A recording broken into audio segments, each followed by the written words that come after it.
गरीब की गोभी बिरयानी। महेश बेटा, मुझे यकीन नहीं हो रहा है कि हम सारे लोग यहाँ बैठकर जो है बिरयानी खा रहे हैं। पिताजी, यकीन तो मुझे भी नहीं हो रहा है, लेकिन ये सच है। तभी वहां पर महेश की माँ आ गई। वो बहुत गुस्से में थी और हैरान भी। तुम लोग पागल हो गए हो क्या? ये क्या खा रहे हो तुम लोग? अगर गांव वाले देखेंगे तो क्या कहेंगे? और तुम बुढ़ा गए हो, इन लोगों के साथ बैठकर तुम भी यही सब खा रहे हो। अरे इतनी उतावली क्यों हो रही हो महेश की माँ? हैं? हम लोग बिरयानी ही तो खा रहे हैं। लगता है ये सब पागल हो गए हैं। महेश की माँ एक बाल्टी पानी भरकर लाई और उन सब के ऊपर डाल दिया। तुरंत वो सब होश में आ गए और उन्होंने देखा कि वो बिरयानी नहीं बल्कि गोबर खा रहे थे। छी छी छी छी, इसका मतलब हम लोग बिरयानी नहीं गोबर खा रहे थे। चलो चलो। सारे लोग अपने अपने घर चले गए। महेश की माँ ने कहा, तुम बुढ़ा गए हो, अपने बेटे को समझाते क्यों नहीं? दिन भर गांव के लड़कों के साथ आवारागर्दी किया करता है। ना वो लोग कुछ करते हैं ना इसे कुछ करने देते हैं। इसकी शादी कैसे होगी? बेटा अब तो बड़ा हो गया है, कोई काम धंधा क्यों नहीं करता? आप लोग भी ना हर वक्त काम की ही बातें किया करते हो। अभी मेरी खाने खेलने की उम्र है। तो इस तरह दिन भर महेश गांव के लड़कों के साथ घूमता रहता था। फिर एक रोज गांव के एक बुजुर्ग काका ने महेश की माँ को सलाह दी। बहन जी, मेरे ख्याल से आप महेश की शादी कर दो, तभी सुधरेगा ये। हाँ ये आपने बिल्कुल सही कहा काका। कुछ ही दिनों बाद वो लोग लड़की देखने लड़की वालों के घर गए। लड़की वालों का घर खेतों के बीचों बीच था और खेतों में हर तरफ गोभी के फूल लगे हुए थे। खैर, वो लोग घर के अंदर गए। लड़की का नाम राधिका था। भाई साहब, बस मेरे पास यही गोभी की खेती है। गोभी बेचकर ही अपनी जिंदगी काट रहा हूँ। अरे खेती का काम तो सबसे अच्छा होता है और मुझे राधिका बेटी का स्वभाव बहुत पसंद आया। तो इस तरह राधिका और महेश की शादी तय हो गई। शादी के नाम से ही महेश बहुत खुश था। अगले ही दिन वो अपने गांव के दोस्तों से मिला। दोस्तों, अब बिरयानी खाने का सपना बहुत जल्द पूरा होने वाला है। मैंने ससुर जी से बोल दिया है कि बारातियों का स्वागत बिरयानी से कीजिएगा, और अगर उन्होंने बिरयानी नहीं खिलाई तो दहेज में जो भी पैसा मिलेगा उन पैसों से तुम सबको बिरयानी की पार्टी दूंगा। क्या बात है महेश भाई, दोस्त तो तुम्हारे जैसा। हाँ यार। कुछ ही दिनों बाद राधिका और महेश की शादी हो गई, लेकिन बारात में उन लोगों ने बिरयानी नहीं खिलाई। दहेज में भी राधिका के पिता ने उसे 5 किलो गोभी देकर विदा कर दिया। जैसे वो ब्याह कर ससुराल आई, वैसे ही महेश उस पर चिल्लाने लगा। शादी में तो मैंने कुछ बोला नहीं, पर अब बोलता हूँ। तुम्हारे पिता से मैंने कहा था कि बारातियों को बिरयानी खिलाना, उन्होंने बिरयानी भी नहीं खिलाई और ना ही दहेज में पैसे दिए। 5 किलो गोभी देकर विदा कर दिया। ये भी कोई बात हुई? देखिए, हम लोग शाकाहारी हैं और वैसे भी मेरे पिता इतने अमीर नहीं है कि पूरी बारात को बिरयानी खिला सके। तभी वहाँ पर उसके सास ससुर आ गए। बेचारी अभी अभी आई है और तू उस पर चिल्लाने लगा। इतना ही गांव वालों को बिरयानी खिलाने का शौक है तो कोई काम धंधा क्यों नहीं करता? रहने दीजिए सासू माँ, इन्होंने अगर अपने दोस्तों से बिरयानी खिलाने का वादा किया था तो हम उन्हें बिरयानी जरूर खिलाएंगे। जाइए, पूरे गांव को न्योता दे दीजिए। अरे कहाँ से खिलाओगी बिरयानी? तुम खुद बकरा बन जाओगी या मुझे बकरा बनाओगी? जब बहू कह रही है तो जाकर अपने दोस्तों को न्योता दे दे। खैर, महेश ने पूरे गांव को न्योता दे दिया। इधर राधिका ने वो 5 किलो गोभी उबाल ली। इस तरह उसने कुछ ही देर में गोभी बिरयानी बना दी। थोड़ी ही देर में पूरे गांव ने मिलकर 5 किलो गोभी की बिरयानी खत्म कर दी। यार रमेश, भाभी जी ने तो कमाल कर दी यार। ऐसी बिरयानी पूरी दुनिया में कोई नहीं बना सकता। हाँ बहू, तूने गोभी बिरयानी इतनी अच्छी बनाई है ना कि अब हम कभी बकरा वाली बिरयानी नहीं खाएंगे। शाकाहारी बिरयानी भी इतनी स्वादिष्ट हो सकती है, ये हमने कभी सोचा ही नहीं था। तो इस तरह उस दिन राधिका की वजह से उसके ससुराल वालों की और महेश की खूब तारीफ हुई। ऐसे दिन बीतने लगे, लेकिन महेश अभी भी कोई काम नहीं करता था। एक रोज महेश के सारे गांव वाले दोस्त शहर कमाने के लिए निकल गए। उन सब के माँ बाप महेश को ताने देने लगे। अरे महेश, हम सबके बच्चे तो कमाने शहर निकल गए और तू शादीशुदा होने के बावजूद भी अभी तक कुछ नहीं कमाता। ऐसे कुछ महीने गुजर गए, फिर भी महेश ने कोई काम नहीं किया। फिर एक रात, हमने सोचा था शादी के बाद तू सुधर जाएगा, लेकिन अभी तक तू नहीं सुधरा। तेरे सारे आवारा दोस्त कमाने के लिए निकल गए, पर तू अभी तक नहीं कमा रहा है। सोचा था शादी के बाद अपने पोते का मुंह देखूंगी, लेकिन जब तू कुछ करता ही नहीं है तो बच्चा पैदा करके भी क्या ही होगा। इसीलिए मैंने बहू से मना कर दिया है कि अभी बच्चा पैदा करने की कोई जरूरत नहीं है। तो इस तरह गांव वालों और गांव वालों के तानों से परेशान होकर महेश गांव से थोड़ी दूर एक कारखाने में नौकरी करने ही लगा। लेकिन वहां पर भी वो आलसी किया करता था। जैसे ही मालिक आ जाता था वो काम करने लगता था और उनके जाते ही सो जाता था। काम करने के 2 दिन बाद ही उसने मालिक से कहा, मालिक मुझे कुछ पैसे दे दो, जाते जाते रास्ते में कुछ खा लूंगा। काम करते हुए 2 दिन हुए नहीं कि तुमने पैसे मांगने शुरू कर दिए। चलो ठीक है, भूख लगी है तो मैं तुम्हें सिर्फ 100 रुपए दे देता हूँ, कुछ खा लेना, ये लो।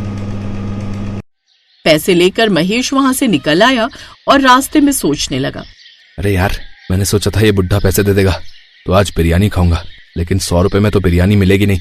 ऐसा करता हूँ, 100 रुपए की गोभी लेकर जाता हूँ, मेरी बीवी तो गोभी बिरयानी बनाई लेती है, वही खा लूंगा। महेश गोभी लेकर घर गया और राधिका से गोभी बिरयानी बनवाने लगा।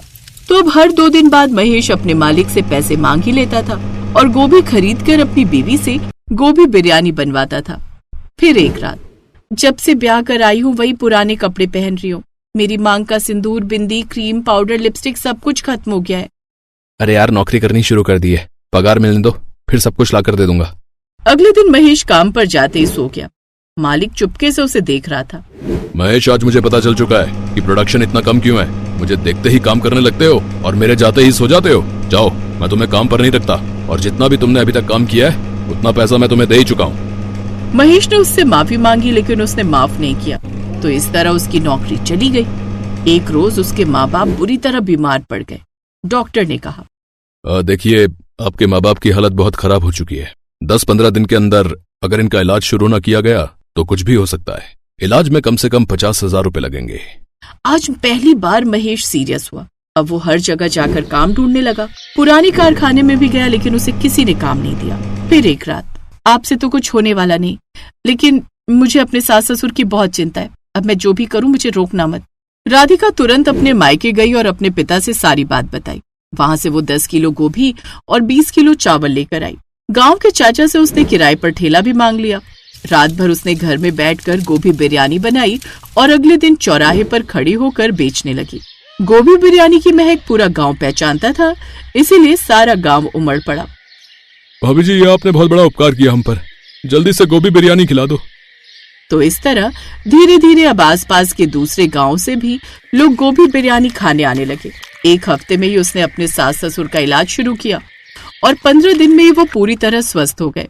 फिर एक रोज गांव वाले उसके घर आए। महेश, जो काम एक बेटे को करना चाहिए था वो काम एक बहू ने किया है, हैं? शर्म आनी चाहिए तुमको खुद पर, हैं? बेचारी बहू होकर चौराहे पर खड़ी होकर गोभी बिरयानी बेचती है, बताओ। मैं आप सबसे माफी मांगता हूँ, मैं कल ही शहर जाता हूँ कमाने। बाहर जाने की कोई जरूरत नहीं है, हमारी दुकान चलने ही लगी है, इसीलिए अब इसी धंधे को हम दोनों मिलकर चलाएंगे। अब महेश और राधिका मिलकर गोभी बिरयानी बेचने लगे और खुशी खुशी अपनी जिंदगी बिताने लगे।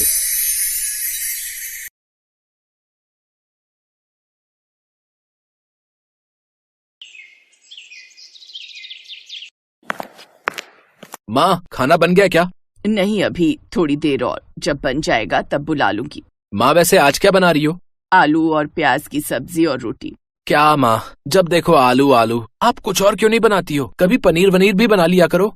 आहा, जानता है पनीर कितना महंगा आता है, चुपचाप आलू खा, सबसे सस्ता आलू ही है इस टाइम। अरे माँ, पर कभी कभार तो कुछ और बना लिया करो ना।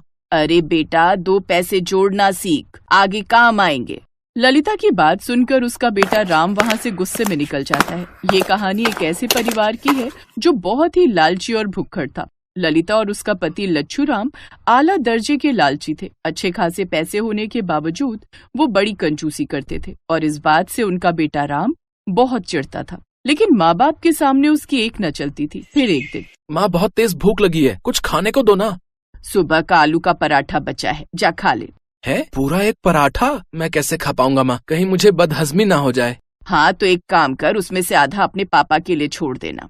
ए भगवान, हद है। अच्छा, और आप क्या खाओगे? अरे मेरी चिंता मत कर, शाम को शादी में जाना है तो हम तो वहीं ढंग से खाएंगे। पर शादी तो रात की है ना माँ। हाँ, तो क्या हुआ, अगर अभी पेट खाली रहेगा तभी रात में सारे व्यंजन बढ़िया से खा पाएंगे ना बेटा। आप और मम्मी ना दोनों महान हो कसम से। हाँ बेटा, ये बात हम जानते हैं, पर देखो हमने कभी इस बात का घमंड नहीं किया। बड़े होकर तुम्हें भी ऐसा ही करना होगा, ठीक है? हाँ हाँ बिल्कुल पापा। लच्छूराम और ललिता ने उस दिन कुछ नहीं खाया और रात में शादी में उन दोनों ने गले तक भरकर खाना ठूसा। ये देखकर राम को बहुत शर्मिंदगी हो रही थी, लेकिन वो जानता था कि वो अपने माता पिता के स्वभाव को नहीं बदल सकता था। ऐसे ही वक्त गुजरता चला गया। अब राम बड़ा हो गया था। वो रश्मि नाम की एक लड़की से प्यार करने लगा, लेकिन समस्या ये थी कि रश्मि एक गरीब घर की लड़की थी। रश्मि सुनो, कॉफी पीने चलें? हाँ चलते हैं ना, वैसे भी बहुत दिन हो गए तुमने मुझे कॉफी नहीं पिलाई। तो चलो फिर, आज मैं तुम्हें ABCD में कॉफी पिलाता हूँ। अरे वाह, चलो ना, मुझे भी टेस्ट करनी है कि ABCD की कॉफी कैसी होती है। राम रश्मि को लेकर मशहूर कॉफी शॉप ABCD गया। वो दोनों एक दूसरे का हाथ पकड़कर बातें कर रहे थे। तभी राम ने शॉप के बाहर देखा जहाँ उसके पापा और मम्मी कंधों पर बड़े बड़े थैले टांग कर चल रहे थे। पापा मम्मी यहाँ क्या कर रहे हैं? हे भगवान, अगर इन्होंने मुझे यहाँ बैठे देख लिया तो मेरी खैर नहीं। क्या करूँ, अब कहाँ जाऊँ?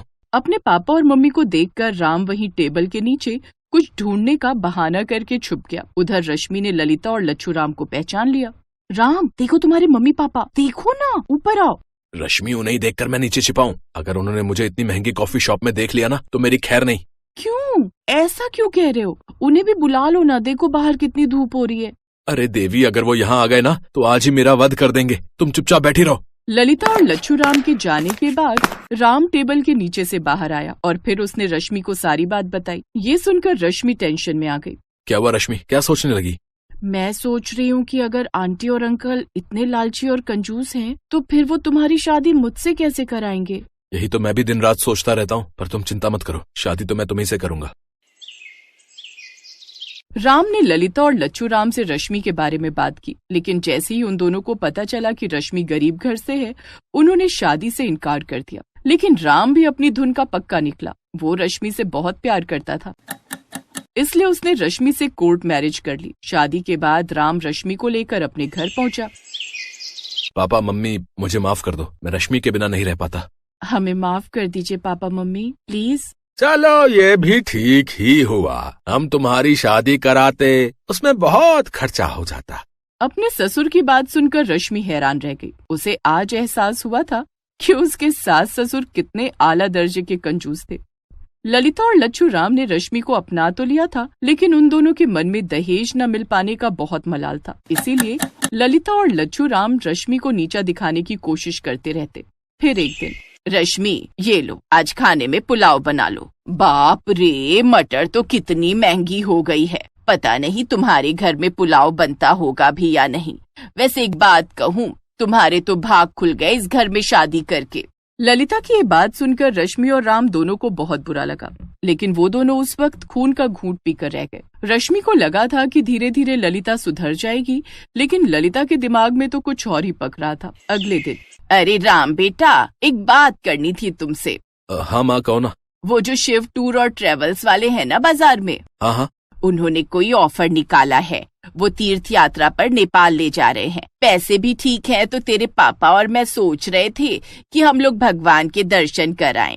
अब अच्छी बात है ना माँ, आपने अच्छा सोचा है। पर माँ, अभी कुछ दिन रुक जाओ, मेरी तनख्वाह आ जाने दो, फिर आप दोनों चले जाना। अरे तब तक तो उनका ऑफर खत्म हो जाएगा। माँ, अभी तो मेरे पास इतने पैसे नहीं है। अरे तू एक काम करना, रश्मि के पापा से उधार मांग ले, दोनों घर एक ही तो हैं। ठीक कह रही हूँ ना मैं? राम ने दुखी मन से हाँ कर दी, लेकिन वो समझ गया था कि ललिता अब क्या खेल रही थी। उधर किसी तरह से रश्मि के पापा ने पैसे इकट्ठे करके राम को दे दिए, लेकिन अभी तो ललिता का खेल शुरू हुआ था। नेपाल से वापस लौटने के बाद ललिता किसी न किसी बहाने से रश्मि के पापा के सामने पैसों की मांग रखने लगी। अरे तो क्या हुआ, दोनों घर एक ही तो है ना? जी मम्मी जी, आप ठीक कह रही हैं। ऐसे ही वक्त बीतता गया। एक दिन रश्मि ने घर में सबके लिए बिरयानी बनाई, जो सभी लोगों को बहुत पसंद आई। तभी बिरयानी खाते हुए, अरे वाह बहू, बहुत अच्छी बिरयानी बनाई है, कहाँ से सीखी? माँ ने सिखाई है मम्मी जी। क्या बात है, क्या बात है। अच्छा, वैसे कभी तुम्हारे माता पिता ने हमको खाने पर नहीं बुलाया। एक काम करो, उनसे कहो कि हम इस संडे सब लोग उनके घर आ रहे हैं, उनके हाथों की बिरयानी खाने। और उनसे कहना कि बढ़िया से बिरयानी बनाए, बादाम काजू डालकर। जी मम्मी जी। ललिता की बात सुनकर रश्मि बहुत टेंशन में आ गई। वो जानती थी कि पैसे देकर उसके पापा के पास ज्यादा पैसे नहीं बचे थे। ऐसे में पूरे ससुराल की बिरयानी दावत करना उसके पापा के लिए बहुत भारी था। वो इस समस्या से निकलने का उपाय ढूंढने लगी और फिर जब संडे आया तो सारे लोग रश्मि के घर पहुंच गए। उन्होंने देखा कि खाने के लिए बहुत ही शानदार बिरयानी रखी थी जिसमें काजू किशमिश बादाम भरे हुए थे। ये देखकर भुक्खड़ ललिता और लच्छू राम की खुशी का ठिकाना नहीं रहा। लीजिए मम्मी जी, मेरी माँ के हाथ की बिरयानी खाकर देखिए। हाँ हाँ, क्यों नहीं, समधन जी ने इतनी अच्छी बिरयानी बनाई है तो फिर तो हम पेट भर कर खाएंगे। लच्छू राम और ललिता बिरयानी पर टूट पड़े। उन्होंने पेट भरकर बिरयानी खाई, लेकिन फिर भी काफी सारी बिरयानी बच गई। एक काम करते हैं मम्मी जी, बची हुई बिरयानी साथ ले चलते हैं, घर में आराम से खाएंगे। हाँ हाँ, बढ़िया आइडिया है, ले चलो। राम ये सब देखकर बहुत दुखी था, लेकिन रश्मि के चेहरे पर कोई चिंता नहीं थी। अगले दिन रसोई में ललिता जोर से चीखी, रश्मि, ओ रश्मि, ये सारे बासमती चावल कहाँ गए और काजू बादाम भी दिखाई नहीं दे रहे? हाँ, वो सब तो कल मैं अपने साथ ले गई थी मम्मी जी। उन्हीं चावलों और ड्राई फ्रूट से तो माँ ने बिरयानी बनाई थी। वो क्या है ना, उनके पास पैसे नहीं थे तो मैं सब कुछ यहाँ से ले गई थी। और वैसे भी दोनों घर तो एक ही है ना मम्मी जी। इस बार ललिता को मुंह तोड़ जवाब मिला था और कहने के लिए उसके पास कुछ नहीं था। और रसोई के दरवाजे पर खड़ा राम अपनी बीवी की समझदारी पर मंद मंद मुस्कुरा रहा था। Best buddies. Hello friends, thanks for watching this video. अगर आपको ये वीडियो पसंद आया है तो प्लीज लाइक, सब्सक्राइब, कमेंट्स करें इस वीडियो पर और हाँ, शेयर करना भी ना भूलें। और भी मजेदार वीडियो देखने के लिए नीचे दिए गए बेल आइकॉन को दबाएं। देखते रहिए बेस्ट बडीज।